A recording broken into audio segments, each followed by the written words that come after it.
क्या हाल है दोस्तों। एक बार फिर से आप सभी का स्वागत है मेरे इस वर्चुअल लर्निंग के इस सीरीज में।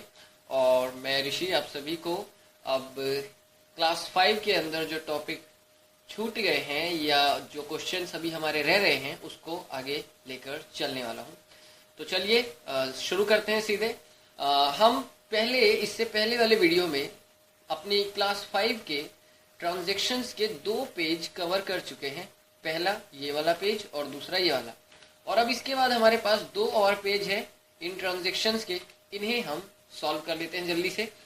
और इसको करने के लिए आपको याद होगा मैंने ट्रांजैक्शन 3 नाम से एक कंपनी बनाई थी और उसके अंदर मैंने पिछले सारे ट्रांजैक्शन रिकॉर्ड किए हैं और उसी के हिसाब से यानी उन्हीं के उसी में और ऐड करते हो अब ये ट्रांजैक्शन भी हमें करने हैं।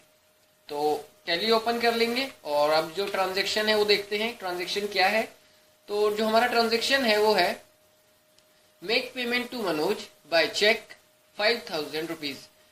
आपको मनोज को पैसे देने हैं, किसी चीज की आप पेमेंट कर रहे हैं। और अगर आप पीछे का रिकॉर्ड देखें तो जस्ट इसी एंट्री से पहले यानी पिछली क्लास में जो हमने लास्ट एंट्री की थी उसमें हमने मनोज से 5000 रुपए का सोया ऑयल खरीदा था। तो अब इसके लिए मैं पेमेंट कर रहा हूं तो पेमेंट की एंट्री है, पेमेंट वाउचर में जाएगी, अकाउंटिंग वाउचर खोल लेंगे और F5 प्रेस करना है, पेमेंट खुल जाएगा। पेमेंट के अंदर आपको डेबिट करना है वो पार्टी जिस पार्टी को आप पैसे दे रहे हैं। तो पैसे आप किसे दे रहे हैं? आप पैसे मनोज को दे रहे हो। तो यहाँ पर मनोज का लेजर आपने चूज करना है और 5000 अमाउंट है जो मैं पे कर रहा हूँ। अब देखिए जब हमने परचेज किया था मनोज से तो हमने एक नया बिल बनाया था और वो नया बिल बन चुका है। अब मैं उस नए बिल के बदले में पेमेंट कर रहा हूं तो यहां मुझे अगेंस्ट रेफरेंस लेना है। अगेंस्ट रेफरेंस लेने के लिए जब आप अगेंस्ट रेफरेंस सेलेक्ट करते हैं तो जितने भी मनोज के पेंडिंग बिल है उनके नाम, डेट और उनके बैलेंस डिटेल ये हमें दिखा देता है। आपको इसे चुन लेना है। 5000 रुपए जब आप बैलेंस में देखो तो क्रेडिट है, पर अब जब आप पेमेंट कर रहे हैं तो ये डेबिट हो गया क्योंकि आपने मनोज को डेबिट किया है। और ये पेमेंट आप चेक से कर रहे हैं और चेक आमतौर पर क्या हमेशा हम बैंक से ही देते हैं। तो यहाँ हमें बैंक अकाउंट अपना क्रेडिट करना है कि हमारे बैंक से पैसे चले गए और अब आप इसे एक्सेप्ट करा लेंगे। अब अगला ट्रांजैक्शन देखते हैं। आपने सेल किए हैं 100 kg of soya oils eight the rate 60 rupees per kilogram और ये आपने रवि एंड सन्स को सेल किया है। कोई भी कैश या कोई दूसरी चीज नहीं दे रखी है, यानी सिंपल है। आपको F8 में रवि एंड सन्स का लेजर बनाना है, पहले बनाना पड़ेगा। तो ऑल्टर C प्रेस करेंगे और यहाँ पर आप नाम देंगे रवि एंड सन्स। ये आपका सन्ड्री डेटर होगा क्योंकि इसको आप माल बेच रहे हो, फ्यूचर में ये आपको पैसे देगा। और मेंटेन बिल बाय बिल आपको यस करना है, ये जरूरी है। और हमेशा आप किसी भी डेटर या क्रेडिटर का लेजर बनाए और उसके बैलेंस को आप ठीक से मेंटेन करना चाहते हैं तो ये ऑप्शन यस करना ही है आपने। यहाँ ये सब चीजें नहीं डालेंगे, एंटर करके आगे आ जाएंगे और सेल्स में सेल्स का ही लेजर चुनना है। सोया ऑयल आप बेच रहे हैं कितना, तो ये आपका 100 kg है, 100 kg डालेंगे। रेट क्या है 60 रुपीज पर किलोग्राम, तो यहाँ पर आपने डाल देना है और ये 6000 रुपए का एक बिल बन गया। यहाँ 6000 रुपए का जो ये बिल है इसको आपने एक नया नाम देना है हर बार की तरह। और नया नाम मैंने क्या दिया, सेल्स रवि फर्स्ट, ये मैंने नाम दे दिया और 6000 रुपए का ये बैलेंस डेबिट हो गया। एंट्री आप एक्सेप्ट करा लेंगे। अब अगली एंट्री क्या है, जैसे आपने मनोज से परचेज किया तो उसको परचेज करने के बदले में जो पेमेंट करनी थी वो आपने पेमेंट कर दी। इसी तरीके से अब आपने रवि को सेल करा है तो रवि आपको उस सेल किए हुए माल के बदले में पैसे दे रहा है। तो पैसे दे रहा है तो आप पैसे रिसीव कर रहे हैं, तो इसके लिए रिसीव वाउचर आपको खोलना है, F6 प्रेस करेंगे और क्रेडिट में आपको वो पार्टी बतानी है जो आपको पैसे दे रही है। तो रवि एंड सन्स चुनना है और यहाँ पर अब आप 6000 ही डालेंगे क्योंकि 6000 रुपए की पेमेंट हो रही है ना, रवि आपको 6000 रुपए दे रहा है। और अब यहाँ पर हर बार की तरह क्योंकि पुराने वाले बिल के बदले में कुछ पैसे मिल रहे हैं तो अगेंस्ट रेफरेंस लेना है। ये दिखा देगा कि रवि का एक ये बिल पड़ा हुआ है, 6000 रुपए डेबिट है बिल के अंदर, यहाँ हम क्रेडिट कर देते हैं कि उसके बदले में भाई पैसा आ गया। और ये पैसा कैश में ही आया है, देखते हैं। हाँ जी, ये आपका पैसा कैश में नहीं आया है, ये आपका बैंक में आया, receive cheque from Ravi and sons. तो यहाँ आपको कैश ना डालकर बैंक डालना है कि आपके ये 6,000 रुपये बैंक में आ गए। इसके बाद जो अगला ट्रांजैक्शन है वो है आपने कमीशन दी, और ये कमीशन किसको दी या ये कमीशन देने के लिए आप पैसे कहां से लाए, कैश में दिया या बैंक में दिया, ये सब आपको कुछ मालूम नहीं है। तो सिंपल सी बात है, जब नहीं मालूम तो हमें कैश लेकर चलना है। भाई जिस पेमेंट का कोई नहीं होता या जिस रिसीव का कोई नहीं होता उसका कैश होता है। हमारे यहाँ जिसका कोई नहीं होता उसका ऊपर वाला होता है। खैर छोड़िए, F7 करना है और सबसे पहले आपको डेबिट में जो आपके पास आ रहा है यानी कि कैश, वो डालना है। और कैश आपके पास 2,000 रुपये का आ रहा है तो यहाँ आप 2,000 डालेंगे। और क्रेडिट में क्या दिखाएंगे, तो वो सोर्स जहां से आपके पास ये 2,000 रुपये आ रहे हैं, तो सोर्स क्या है, कमीशन रिसीव हो रही है जी, कमीशन रिसीव हो रही है तो उसका लेजर बनाना पड़ेगा। और हमने यहाँ पर इसको नाम दिया कमीशन रिसीव। और कमीशन रिसीव को किसके अंदर डालना है, तो ये एक तरह का इनडायरेक्ट इनकम होता है। और कुछ ऑप्शन यस नहीं करने हैं, आप इसे एक्सेप्ट करा लेंगे। 2,000 रुपये का मुझे कमीशन मिल गया, मैंने इसे मेंशन कर दिया। अगली एंट्री है कि आपने लोन दिया है सुरेश को ऑन इंटरेस्ट। ये थोड़ा ध्यान देने वाला एंट्री है, इस पे थोड़ा फोकस करेंगे। इससे पहले जब हमने पिछली क्लास में देखा था तो एक एंट्री आई थी जिसमें आपने अशोक एंड, ये चौथे नंबर पे जो एंट्री है इसको देखिए, आपने लोन लिया था अशोक एंड सन्स से। तो मैंने बोला था कि इसमें लोन वोन का कुछ चक्कर नहीं है, आपको सीधे सीधे एक ऐसा एंट्री करना है रिसीव का जिसमें कैश आ रहा है, अशोक को आपने क्रेडिट करना है और उसको जो आप न्यू रेफरेंस दोगे उसमें आपको कर देना है लोन बैलेंस के नाम से, आप उसको न्यू रेफरेंस दे दोगे। यही काम आपको यहाँ भी करना है, पर अब की बार आप लोन ले नहीं रहे हो, आप लोन दे रहे हो। और साथ के साथ इस वाली एंट्री में एक स्टेटमेंट और है ऑन इंटरेस्ट। तो ये ऑन इंटरेस्ट का क्या करे भाई, तो यहां पर ऑन इंटरेस्ट तो क्या दिया इसने कि हाँ जी मैंने सुरेश को 4,000 रुपए उधार दिए ब्याज पर। अब ब्याज कैसा है, किस रेट पर है, कितने दिनों के लिए है या किस हिसाब से कैलकुलेट होगा, ये सब तो आपको मालूम ही नहीं है। तो अभी हमें भले ही यहाँ पर लिखा है कि इंटरेस्ट लग रहा है, आप इसको जरा साइड करिए, इस पे आपको ध्यान नहीं देना है। आपको बस ध्यान देना है गिव लोन टू सुरेश 4,000, यानी आपने लोन 4,000 रुपए का सुरेश को दिया है। और जब भी हम किसी तरह का लोन देते हैं तो आपको याद होगा, तो पेमेंट वाउचर के केसेस में हमने पढ़ा था कि अगर हम किसी को कैश में या बैंक से लोन दे रहे हैं तो वो भी आपका किस में जाएगा, वो भी आपका पेमेंट में ही जाएगा। तो मैं यहाँ सुरेश को लोन दे रहा हूं तो इसलिए ये पेमेंट में जाएगा। और पेमेंट में सबसे पहले F5 प्रेस करके आपको पेमेंट वाउचर खोलना है। और डेबिट कौन होगा, तो डेबिट वो पार्टी, क्या नाम है, इस पार्टी का नाम है सुरेश, तो आपको भी सुरेश का लेजर बनाना पड़ेगा। ऑल्टर C करेंगे और सुरेश नाम से लेजर आपने बना लिया। सुरेश आपका जो है, क्योंकि आप इसको लोन दे रहे हो तो ये आपको फ्यूचर में पैसे देगा, और अगर ये आपको फ्यूचर में पैसे देगा तो ये आपका सन्ड्री डेटर हुआ। Maintain bill bye bill yes रखना है और कुछ भी यस नहीं रखना, इसे एक्सेप्ट करा लेंगे। कितने रुपए का लोन है, तो जी आपका जो लोन है वो 4,000 रुपए का है। तो लो जी 4,000 रुपए का लोन मैंने दे दिया। और इसके लिए मैंने एक न्यू रेफरेंस लिया और इसको मैं नाम देता हूं। तो ये नाम मैं क्या देता हूं, balance of loan, okay first. और 4,000 रुपए मैंने डेबिट करा दिए। क्रेडिट में लोन देने के चक्कर में आपका कैश आपके पास से चला जाएगा, तो 4,000 रुपए का आपने कैश भी चुन लेना है और इसे आप एक्सेप्ट करा लेंगे। ये आपकी एक एंट्री हो गई। 4,000 रुपए का कैश हमने लोन के तौर पर सुरेश को दे दिया। अब इसी के ठीक नीचे एक एंट्री है, receive cheque of interest from Suresh 500 rupees. अब ये क्या हो गया भाई, मैंने तो सुरेश को 4,000 रुपए का लोन दे दिया, वो मैंने याद है मुझे मैंने इंटरेस्ट पे दिया था, चलो ठीक है, पर अब मुझे इंटरेस्ट मिल रहा है, मुझे सुरेश से इंटरेस्ट मिल रहा है।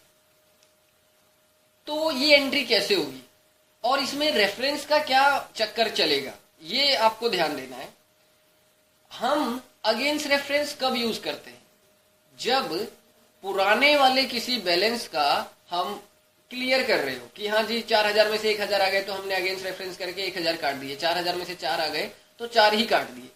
पर ये आपका जो प्रिंसिपल अमाउंट है 4,000 रुपए का लोन, आपको वो वापस नहीं मिल रहा है। बल्कि उससे कुछ एक्स्ट्रा अलग से आपको एक इंटरेस्ट मिल रहा है। तो यहां पर आपको ये अगेंस्ट रेफरेंस नहीं यूज करना, ना ही न्यू रेफरेंस यूज करना है, कुछ भी नया नहीं आएगा, बल्कि और सुरेश का नाम भी नहीं आएगा। आपने जो एंट्री करी थी जब आपने लोन दिया तो आपने सुरेश नाम से ये एंट्री करी थी, पर अब ऐसा नहीं है। अब आप सुरेश का नाम यूज नहीं करेंगे। आप इसको फ्रॉम सुरेश को अभी हटाकर चलिए, यूं समझिए कि आपको एक चेक मिला है, इंटरेस्ट रिसीव हुआ है। तो जब हमें इंटरेस्ट रिसीव होता है तो हम उसको क्रेडिट कर देते हैं, अगर बैंक में मिल रहा है तो बैंक को हम डेबिट कर देते हैं। सुरेश का तो कोई भी पैसा कम नहीं हो रहा है, उसकी उधारी 4,000 की थी, 4,000 की ही रहेगी। आप बस एक 500 रुपए की अलग से एंट्री कर रहे हैं जिसमें आपको इंटरेस्ट मिल रहा है, उसका बैलेंस उतने का उतना ही रखना है, उसका नाम भी यूज नहीं करना, सुरेश को भी यूज नहीं करना है। देखिए ये एंट्री कैसे होगी। इस एंट्री को करने के लिए आपको, क्योंकि आपको इंटरेस्ट रिसीव हो रहा है और सभी तरह के छोटे मोटे इनकम और एक्सपेंस हम जर्नल में डालते हैं। डेबिट में बैंक होगा क्योंकि बैंक में ये पैसे आ रहे हैं 500 रुपए, और क्रेडिट में क्या आएगा, तो क्रेडिट में आएगा आपका इंटरेस्ट रिसीव, और इंटरेस्ट रिसीव को आपने इनडायरेक्ट इनकम में डालना है। तो इनडायरेक्ट इनकम आप यहाँ पर आके चुन लेंगे और कुछ भी यस नहीं करना है, इसे आप एक्सेप्ट करा लेंगे। हाँ, अगर आप ये डालना चाहते हो कि ये इंटरेस्ट मुझे किससे मिला, तो वो आप यहाँ डाल सकते हो कि रिसीव फ्रॉम सुरेश। सुरेश का नाम यहाँ पर हमने मेंशन कर दिया। अभी भी सुरेश का जो बैलेंस है अगर आप चेक करना चाहो तो देखो 4,000 रुपए डेबिट में ही है। आपको सुरेश को 4,000 रुपए ही वसूलने हैं, सुरेश आपको अभी भी 4,000 ही देगा, इंटरेस्ट तो अलग से हटके था। ठीक है, तो ये चीज आप ध्यान रखकर चलेंगे। सुरेश को अभी थोड़ा हमने साइड कर दिया, और करना ही है, जरूरी नहीं मैंने ही कोई स्पेशल काम किया, ये होता ही है हमेशा। इंटरेस्ट हम अलग मेंशन करते हैं, इंटरेस्ट चुकाने से किसी का उधार चुकता नहीं होता। ठीक है, आगे आते हैं। आगे जो एंट्री है ये भी एक खास तरह की एंट्री है। एंट्री क्या है, purchase motor bike from mister Amit Honda of 50,000 rupees, यानी 50,000 रुपए की आपने मोटर बाइक खरीदी है अमित होंडा से। अब इस एंट्री को कैसे करेंगे, तो सर सीधी सी बात है, परचेज की एंट्री है, परचेज वाउचर खोलेंगे, पार्टी नेम अमित होंडा बनाना है, परचेज में परचेज का ledger, stock item motor bike और 50,000 रुपए डाल देना है। तो स्टॉक आइटम मोटर बाइक तो आपने बना लिया, एक आइटम भी आप डाल दोगे और रेट भी 50,000 डाल दोगे, सब हो जाएगा। पर फिर भी ये गलत है, आपको ये एंट्री ऐसे नहीं करनी। असल में एक बात आप देखिए, ये मोटर बाइक एकदम से कहां से आ गई। अभी तक तो आप ये तेल या आप ये सोयाबीन ऑयल या ये आप बासमती राइस ये सब चीजें खरीद रहे थे, जिसको देखकर क्या लगता है कि आपका कोई ग्रोसरी का यानी किराने का आपका कोई बिजनेस है इस तरीके का। और इस तरह के बिजनेस में फिर कोई बाइक कैसे बेच सकता है या कैसे खरीद सकता है। इसका मतलब क्या हुआ कि आप जो है ये मोटर बाइक बिजनेस में गुड्स के तौर पर नहीं बल्कि एसेट्स के तौर पर ला रहे। ये मोटर बाइक आपके लिए कोई गुड्स नहीं है, आप इसका बिजनेस नहीं करते, बल्कि ये आपके लिए एक एसेट्स है। बिल्कुल वैसे ही जैसे मैं कोई बिल्डिंग खरीद लूं अमित होंडा से, ये एक एसेट्स है। और एसेट्स को जब भी हम खरीदते हैं और अगर उधार में खरीद रहे हैं तो ये एंट्री जर्नल में जाती है। ये आइटम नहीं है, ये एक एसेट्स है, ना तो ये परचेज किया जा सकता है ना ही ये सेल किया जा सकता है। वाउचर में एंट्री करने के हिसाब से परचेज और सेल के वाउचर में एंट्री नहीं हो सकती, इसकी एंट्री आपको अलग से ही करनी होगी। अगर आपने बाइक खरीदी और कैश में पैसे दे दिए तो पेमेंट में जाएगा, अगर आपने बाइक खरीदी और उधार है तो आप फिर अमित होंडा को चुनेंगे उसका बैलेंस दिखाने के लिए। देखिए ये एंट्री कैसे करनी है, F7 आपको प्रेस करना है और डेबिट आपको करना है, लेजर बनाना पड़ेगा। तो लेजर हमने बनाया मोटर बाइक के नाम से, और ये आपकी एक तरह की फिक्स एसेट्स है। फिक्स एसेट्स होने की वजह से आप इसको डेबिट कर सकते हो, और डेबिट क्या होगा 50,000 रुपए का अमाउंट। और क्रेडिट में क्योंकि कैश में नहीं दे रहे आप, अगर कैश में दे रहे होते तो पेमेंट वाउचर में चले जाता ना, फिक्स एसेट्स को कैश में खरीद रहा हूं। असल में आप ये एंट्री उधार में कर रहे हैं और आपको अमित होंडा का लेजर बनाना है। तो ऑल्टर सी किया मैंने और अमित होंडा का ये लेजर मैं बना रहा हूं। अमित होंडा को क्योंकि मैं पैसे चुकाऊंगा फ्यूचर में, तो इसलिए ये मेरा सन्ड्री क्रेडिटर हो जाएगा। Maintain bill bye bill yes करना है और अब आप इसे एक्सेप्ट करा लेंगे। 50,000 उठाएगा और अब आप एक नया रेफरेंस इसे देंगे। और नया रेफरेंस में मैंने क्या नाम दिया, परचेज बाइक, और इसे आप एक्सेप्ट करा लेंगे। ये आपकी एंट्री हो गई कि आपने एक फिक्स एसेट्स के तौर पर मोटर बाइक खरीद ली है 50,000 रुपए की। 50 रुपए की खेलने के लिए बाइक थोड़ा ना खरीदनी, 50,000 रुपए की आपने बाइक खरीदी है ऑफिस यूज के लिए। अगली एंट्री है purchase goods 100 kg of soya oil eight the rate 50 rupees per KG and 50 kg of coconut oil eight the rate 100 rupees per KG from Ram trader. चलो इतना बात तो समझ में आया, purchase goods from Ram trader. पर एक ही बार में दो आइटम, इससे पहले आपने जो भी परचेज सेल किया है उसमें तो कोई एक ही आइटम होता था, पर अब इस बार एक ही बार में 2 आइटम है और इन दोनों आइटमों की एंट्री एक ही बार में करनी है। चलो करते हैं, बहुत ही सिंपल है। F9 प्रेस करेंगे और राम ट्रेडर से आप, क्योंकि ये माल खरीद रहे हैं एक बार दोबारा, इससे पहले भी आप एक परचेज कर चुके हैं और उसके भी पैसे अभी तक आपने नहीं दिए और परचेज आएगा ये। अब आपने यहाँ पर आइटम बताना है, तो आइटम में आप क्या खरीद रहे हैं, सबसे पहले तो आप सोया ऑयल खरीद रहे हैं और सोया ऑयल आपने खरीदा है 100 kg, 100 kg और रेट है 50 रुपीज पर केजी। और अब देखिए जब आप एंटर करते हैं और अब आपको कोई दूसरा आइटम नहीं डालना तो आप यहाँ पर एंड ऑफ लिस्ट कर सकते हैं, पर अगर कोई दूसरा आइटम है तो वो आप जो आप खरीद या बेच रहे हैं तो वो आप यहाँ पर डाल सकते हैं और एक से ऊपर कितने भी डाल सकते हैं, जितने मर्जी आप डालना चाहो डाल सकते हो। और अब आपको इसके बाद आपने इसका जो दूसरा आइटम है वो डालना है, तो वो है कोकोनट ऑयल, और कोकोनट ऑयल तो हमारे पास है ही नहीं, मतलब ये एक नया आइटम है और ये आपको बनाना पड़ेगा। ऑल्ट के साथ आप C प्रेस करेंगे और कोकोनट ऑयल को यहाँ पर आप बना देंगे। और ये भी आप किलो में ही रख रहे हैं क्योंकि एंट्रियों में हमें किलो दे रखा है। अगर लीटर दे रखा हो तो आप यूनिट ऑफ मेजर लीटर में बना सकते हैं, पर फिलहाल अभी हमें किलो ही लेना है। और कुल मिलाकर के आप 50 kgs 100 रुपीज पर केजी के हिसाब से खरीद रहे हैं। ये एंट्री हो गई। और कोई आइटम है तो आप डाल सकते हो, नहीं तो आप एंटर प्रेस करोगे, आपका काम हो जाएगा। और इसके बाद आपको यहाँ पर न्यू रेफरेंस देना है और न्यू रेफरेंस में आप इसको नाम क्या देंगे, तो नाम मैंने दे दिया परचेज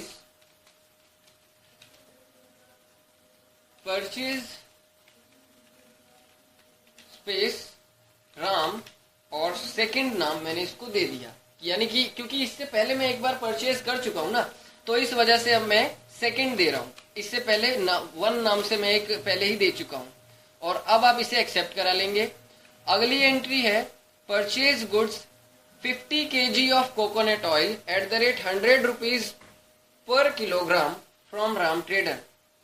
ये एक और एंट्री है, इससे पहले भी हमने राम ट्रेडर ही करा था और ये भी आप राम ट्रेडर से ही कर रहे हैं अलग से, ये एक दूसरी एंट्री है।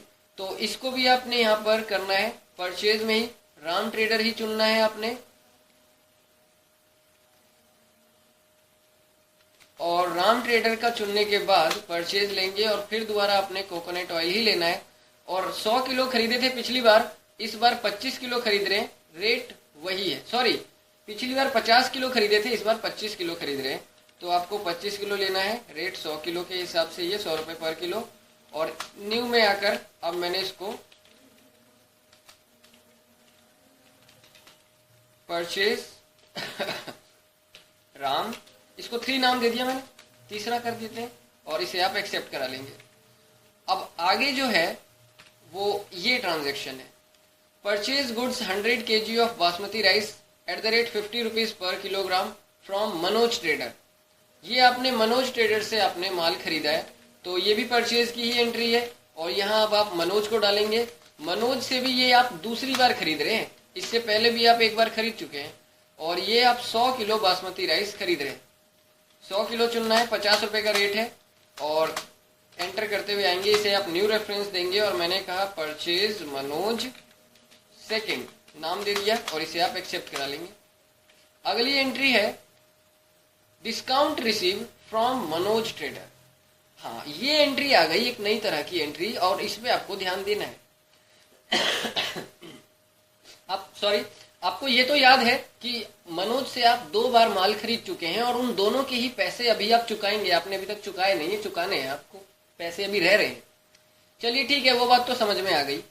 पर एक ये एंट्री आई कि भाई मैं जो है डिस्काउंट रिसीव कर रहा हूं मनोज ट्रेडर से, और 1,000 रुपए का ये डिस्काउंट मैं रिसीव कर रहा हूं।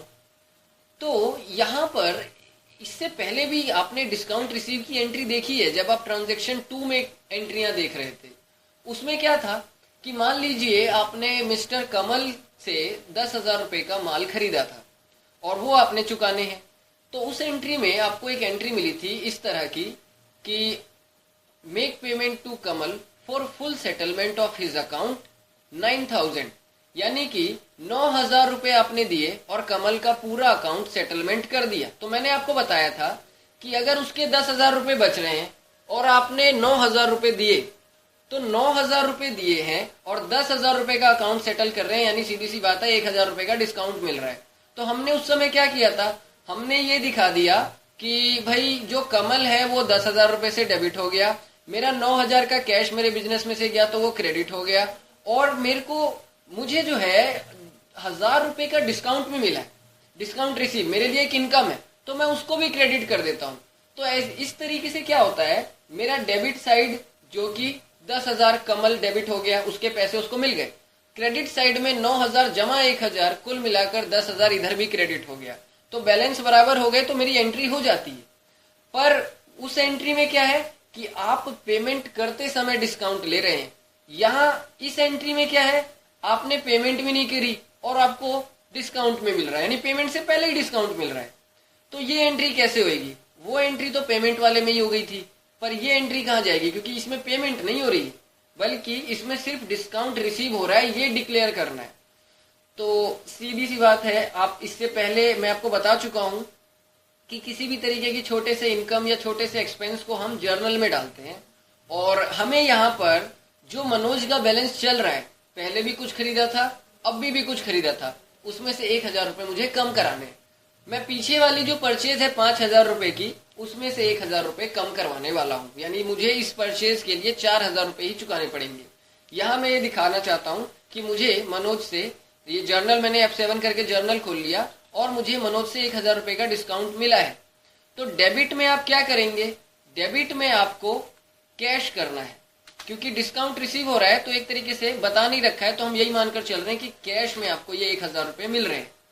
और क्रेडिट में क्या आएगा, तो क्रेडिट में आएगा, सॉरी एक सेकेंड, डिस्काउंट रिसीव हो रहा है आपको। एक चीज ध्यान देंगे कि यहाँ मनोज ट्रेडर है, मनोज ट्रेडर है और मनोज आपका क्रेडिट में चल रहा है, इतने समय से जितना भी उसका पैसा है वो सारा क्रेडिट में चल रहा है। मुझे ये दिखाना है कि उसका 1,000 रुपया उसे मिल गया, हालांकि मिला नहीं है, उसने अपनी मर्जी से ही मुझे डिस्काउंट दिया है, पर हम यही मानकर चल रहे हैं कि उसका 1,000 रुपए का बैलेंस अब कम होगा। तो इसलिए मैं यहाँ पर मनोज ट्रेडर को डेबिट कर देता हूँ, और मनोज ट्रेडर को डेबिट करने से क्या होगा, तो उसका जो भी पुराना बैलेंस था वो सारा बैलेंस में से 1,000 रुपया कट जाएगा। देखिए यहाँ पर मनोज को डेबिट करते ही उसका जो क्रेडिट में बैलेंस दिखा रहा है वो सिर्फ 4,000 रुपए का ही दिखा रहा है। एंटर करेंगे, अगेंस्ट रेफरेंस लेंगे, ये वाला हमारा एक पुराना बिल है और उसमें से मैंने 1,000 रुपए क्रेडिट कर दिए। और क्रेडिट में क्या आएगा, तो क्रेडिट में आएगा कमीशन रिसीव, और 1,000 रुपए की कमीशन रिसीव हो गई। एक्चुअली मनोज का मैंने क्रेडिट नहीं डेबिट किया है, मनोज का ऑलरेडी क्रेडिट में था 5,000 रुपया, पर अब मैंने 1,000 रुपया डेबिट कर दिया है। ओके, तो कुल मिलाकर अब 4,000 रुपए आपने मनोज को चुकाने हैं। अगली एंट्री पे आते हैं, बॉट फर्नीचर फॉर ऑफिस। आपने अपने ऑफिस के यूज के लिए फर्नीचर खरीदा है 5,000 रुपए का। हालांकि इसमें बोला नहीं गया कि आपने कैसे खरीदा, तो आप यही मानकर चलेंगे कि आपने कैश में ये फर्नीचर खरीदा है। ऑफिस यूज के लिए या किसी भी यूज के लिए खरीदा है उससे मुझे मतलब नहीं, पर मैंने फर्नीचर खरीदा है और कैश में खरीदा है, क्योंकि हमें दे नहीं रखा। तो सीधी सी बात है, कैश में खरीद रहे हैं, फिक्स एसेट्स तो आपका पेमेंट में जाएगा। फर्नीचर चुन लेंगे आप यहाँ पर, और ये फर्नीचर आप कितने रुपए में खरीद रहे हैं, तो ये फर्नीचर आप खरीद रहे हैं 5,000 रुपए में, तो आपको यहाँ पर 5,000 ही डेबिट करना है, क्रेडिट में आपको कैश ही डालना है, और ये एंट्री आपकी हो गई। अगली एंट्री है, sold goods 150 kg of basmati rice at the rate 65 rupees per kilogram to Ramesh and sons. Simple entry है, सेल कर देंगे, F8 करना है। पार्टी का नेम आपको यहाँ पर बनाना पड़ेगा, रमेश एंड सन्स है तो रमेश एंड सन्स आपको यहाँ पर डालना है। और ये क्योंकि आप सेल कर रहे हैं इनको, तो ये आपके सन्ड्री डेटर हुए, maintain bill bye bill yes रखना है और इसे आप एक्सेप्ट करा लेंगे। ये सारी चीजें आपको एक्सेप्ट करानी है और इसके बाद सेल्स आपको चुनना है। आइटम जो आप खरीद रहे हैं वो है क्या, वो है बासमती राइस। ये आपने इनको सेल करी है तो आपको बासमती राइस चुनना है। बासमती राइस आपने कितना बेचा, तो यहाँ पर आपने 150 किलो बासमती राइस बेचा है और रेट क्या है 65 रुपीज पर किलोग्राम। और कुछ भी बेचा है क्या, नहीं। अब आप इसे एक्सेप्ट करा लेंगे। एक नया रेफरेंस देते हैं और नए रेफरेंस में मैंने इसको नाम दिया सेल्स रमेश एंड सन्स, या रमेश ही डाल देता हूं और इसको मैंने कर दिया, एक्सेप्ट करा लिया इसे मैंने। अगली एंट्री है Ramesh and sons return 50 KG basmati rice. ये क्या माजरा है भाई, ये क्या चक्कर आ गया एकदम से, रिटर्न तो आज तक कभी सुना ही नहीं। चलिए कोई नहीं, इसको अब जरा ध्यान से समझिए।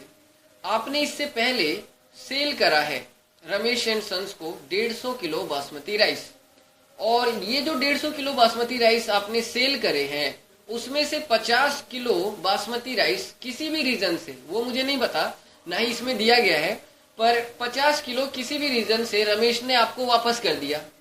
तो अब आप उससे 150 किलो के पैसे तो लेंगे नहीं, अब आप उससे 100 किलो के ही पैसे लेंगे और आप ये भी दिखाएंगे कि मैंने उसको 150 किलो नहीं बेचा है, मैंने उसको सिर्फ 100 किलो बेचा है।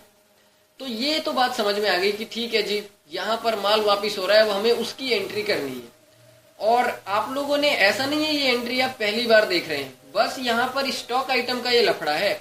नहीं तो आप ट्रांजेक्शन 2 में परचेज रिटर्न और सेल्स रिटर्न का एक एक एग्जाम्पल देख चुके हैं, जो कि हमने इनवॉइस मोड में किया था। कि मान लीजिए मैंने किसी को 10,000 रुपए का माल बेचा, उसमें से 2,000 रुपए का माल वापिस आ गया, तो हम क्या करते थे, हमने जब सेल की एंट्री में 10,000 रुपए की एंट्री करी तो मैंने पार्टी को क्या किया, डेबिट कर दिया 10,000 रुपए से। मान लीजिए अरुण नाम की पार्टी को मैंने 10,000 रुपए से डेबिट कर दिया, क्योंकि क्रेडिट में मैंने सेल को 10,000 रुपए डाला है, क्रेडिट यानी मैं सेल कर रहा हूँ 10,000 रुपए की और वो सेल किया हुआ माल अरुण ले रहा है, तो अरुण का बैलेंस 10,000 से डेबिट था और सेल का बैलेंस 10,000 रुपए से क्रेडिट था। अब उस 10,000 रुपए के माल में से अरुण ने मुझे 2,000 रुपए का माल वापस कर दिया, तो ये क्या होता है, ये सेल्स रिटर्न होता है। ये मैं आपको इनवॉइस मोड का काम समझा रहा हूँ। इस केस में क्या हुआ कि आपको जब 2,000 रुपए का माल वापस हुआ 10,000 में से, तो आप इसका उल्टा एंट्री कर देते थे। जो आपने ट्रांजेक्शन 2 में देखा, आपने उसकी उल्टी कर दी, उल्टी एंट्री कर दी कि सेल जो हमेशा ही क्रेडिट होती थी इस स्पेशल केस में आके डेबिट हो गई, सेल्स रिटर्न में डेबिट हो गई। जो 10,000 रुपए क्रेडिट में चल रहे थे सेल के, वो 2,000 रुपए मैंने उसमें 10,000 में से 2,000 डेबिट करा दिए, तो अब सेल में 8,000 ही बचे। यानी सेल मुझे ये दिखा रही है कि 8,000 का ही माल बिका है। और सेल की एंट्री में जो पार्टी यानी अरुण डेबिट हुआ था 10,000 रुपए से, उसने 2,000 रुपए का माल वापिस कर दिया, तो मैं अरुण को क्रेडिट कर देता हूं और 2,000 रुपए वहां सेट कर देता हूं। तो अरुण का भी 8,000 रुपए डेबिट में दिखाएगा कि जी अरुण के पास भी 8,000 का ही माल पहुंचा है। तो ये तो अभी हम कर चुके हैं, ट्रांजेक्शन 2 में ही कर चुके हैं ऐसा काम। पर ये काम क्या है कि आपने स्टॉक आइटम बेचा था और स्टॉक आइटम ही वापिस हो रहा है। तो मैं आपको बताऊं दोस्तों, इसमें भी कोई नया चीज नहीं है, बिल्कुल एंट्री वैसे ही होगी, जर्नल में ही होगी। डेबिट आपने सेल ही करना है, क्रेडिट आपने रमेश ही करना है। अब होगा क्या, बस बीच में हल्का सा फर्क है।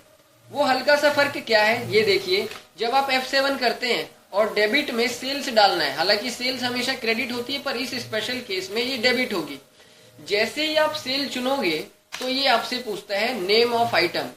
ट्रांजेक्शन 2 में, ट्रांजेक्शन 2 वाली एंट्रियों में ये नहीं आया था। क्यों? क्योंकि ट्रांजेक्शन 2 वाली एंट्रियों में मैंने आपको बताया था कि सेल्स का लेजर बनाते समय एक ऑप्शन आप नो रखोगे, वो क्या है, allow inventory value are affected, ये वाला ऑप्शन आपने नो रखा था। पर ट्रांजेक्शन 3 में आपने, यहां देखिए मैं आपको सेल्स का लेजर दिखाता हूं, सेल्स के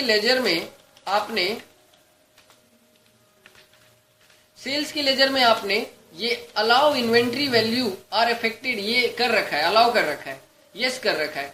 तो इसकी वजह से जब भी कभी आप सेल्स का लेजर यूज करोगे, चाहे किसी भी वाउचर में, अगर सेल्स का लेजर यूज किया तो वो आपसे आइटम एलोकेशन पूछेगा, यानी आइटम को एलोकेट करने के लिए बोलेगा। तो इसीलिए जब मैं जर्नल वाउचर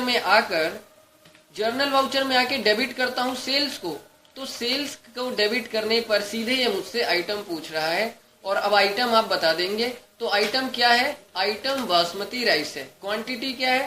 क्वांटिटी जो वापस कर रहे हैं, जो राजू हमें वापस कर रहा है, या जो भी हमारा डीलर है वो हमें वापस कर रहा है, जिसने खरीदा था, तो वो क्वांटिटी है 50 केजीज की। मैंने 150 किलो बेचा था, उसमें से 50 किलो वापस आ गया। रेट भी वही है, अमाउंट भी वही है। एंटर करके आप एक्सेप्ट करा लोगे। और क्रेडिट क्या होगा? तो जब आपने बेचा था तो सामने वाली पार्टी डेबिट हुई थी, अब वो आपको वापस कर रही है, तो वो इस केस में क्रेडिट हो जाएगी।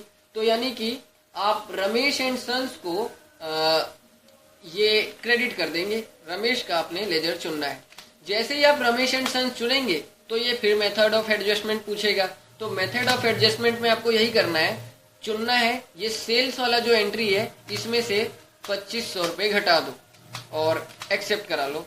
अगेंस्ट रेफरेंस चुनकर हमने ये सेटल कर दिया और अब आपका ये एंट्री हो गया। चलिए अब हम आगे अपने ट्रांजैक्शन की तरफ बढ़ते हैं। रमेश को हमने माल वापस कर दिया है। अगली एंट्री है sold goods 50 kg of basmati rice at the rate 68 rupees per kilogram to Raju. तो ये तो सिंपल एंट्री है, F8 करोगे और आपको सबसे पहले आकर यहाँ पर ऑल्टर सी करना है, राजू का लेजर बनाना है। राजू का लेजर सन्ड्री डेटर होगा, maintain bill bye bill yes करना है और आप इसे ऐसे ही एक्सेप्ट करा लेंगे। राजू का लेजर बनाने के बाद आपको सेल्स चुनना है और आइटम क्या है? बासमती राइस। और कितने किलो आप खरीद रहे हैं? तो 50 किलो आप खरीद रहे हैं। 68 रुपीज पर किलो का रेट है। आप इसे डालकर न्यू रेफरेंस देंगे और मैंने इसको कहा सेल्स राजू फर्स्ट नाम दिया और इसे मैंने एक्सेप्ट करा लिया। इसके बाद जो अगला एंट्री है उसमें देखिए क्या है, तो बिल्कुल वैसे ही जैसे आपने पिछली बार एक परचेज किया था और उस पे आपको डिस्काउंट मिल गया था। देखिए यहाँ पर सबसे ऊपर आपने मनोज ट्रेडर से आपने परचेज किया तो आपको डिस्काउंट मिल गया पेमेंट से पहले ही। वैसे ही यहाँ पर आपने राजू को सेल करी है और जो सेल करी है उसके बदले में अब आप डिस्काउंट अलाउ कर रहे हैं। ये पेमेंट से पहले ही कर रहे हैं आप, तो डिस्काउंट अलाउ कर रहे हैं। जैसे वो रिसीव वाली एंट्री आपकी जर्नल में गई थी और डिस्काउंट रिसीव को क्रेडिट किया था, मनोज को डेबिट किया था, पर यहाँ उल्टा होगा क्योंकि यहाँ आप डिस्काउंट रिसीव नहीं कर रहे हैं, अब आप डिस्काउंट अलाउ कर रहे हैं। और डिस्काउंट अलाउ कर रहे हैं तो डिस्काउंट अलाउ नॉमिनल अकाउंट के हिसाब से आपका डेबिट होगा, क्योंकि डिस्काउंट अलाउ करना एक तरीके का खर्च है। तो डिस्काउंट अलाउ को डेबिट करेंगे और राजू को आपने क्रेडिट करना है। F7 चुनेंगे। डिस्काउंट अलाउ का लेजर आपको बनाना पड़ेगा। तो यहाँ मैंने डिस्काउंट अलाउ इनडायरेक्ट एक्सपेंस के अंडर में बना लिया और इसे आप एक्सेप्ट करा लेंगे। कितने रुपए का डिस्काउंट हो रहा है? तो 300 रुपए का ये डिस्काउंट है और क्रेडिट में आपको राजू ही चुनना है और 300 रुपए क्रेडिट कर देंगे। अगेंस्ट रेफरेंस लेना है क्योंकि पुराने वाले बिल पर जो कि 3400 रुपए का है उस पे मैं राजू को 300 रुपए का डिस्काउंट दे रहा हूँ। वो जो बिल बना था वो डेबिट था, पर ये डिस्काउंट मैं क्रेडिट में डाल दूंगा तो 300 रुपए उसके अपने आप कम हो जाएंगे। अब आप राजू के नीचे उसका बैलेंस देख सकते हो, 3100 रुपए का बैलेंस दिखा रहा है। अब आप इस एंट्री को एक्सेप्ट करा लेंगे और आइए अगली एंट्री देखते हैं, पेड रेंट ऑफ शॉप। तो ये जाते जाते आपके साथ एक छोटा सा मजाक किया है। सिंपल सी एक एंट्री है, डेबिट क्या करना है? रेंट करना है। डेबिट रेंट पे किया है आपने कितने रुपए का? रेंट आपने पे किया है 1000 रुपए का, तो आप यहाँ पर 1000 डाल देंगे। कैश में आपको 1000 ही डालना है, भले ही आप नरेशन में डिटेल दे दो। पेड फॉर शॉप, यानी शॉप का हमने रेंट दिया है और ये हमने पे कर दिया। तो ये सारी आपकी एंट्रियां थी दोस्तों। होप कि इसके अंदर आपके कुछ पुराने टॉपिक्स जिनको लेकर कंफ्यूजन थी वो सारे क्लियर हुए होंगे। और मैं साथ ही साथ ये भी होप कर रहा हूँ कि इन एंट्रियों के अंदर कुछ ऐसे पॉइंट आए हैं जिनके अंदर आपको थोड़ी कंफ्यूजन हुई है। पर बहरहाल जो भी है, इन एंट्रियों के ऊपर आप प्रैक्टिस करिए। इन एंट्रियों के अंदर जो टॉपिक्स हमने कवर करे हैं उन सबको रिपीट करिए और जितना ज्यादा हो सके रिपीट करने की कोशिश करिए, क्योंकि ये एंट्रियां ही आपका सबसे ज्यादा बेस स्ट्रॉन्ग करेगी आगे के सभी तरह के क्वेश्चन के लिए। तब तक के लिए, जब तक हम नया वीडियो नहीं लाते हैं, आप इन सब पे प्रैक्टिस करिए। और इस वीडियो को देखने के लिए थैंक्स। अब मिलते हैं हमारे अगले ट्यूटोरियल में।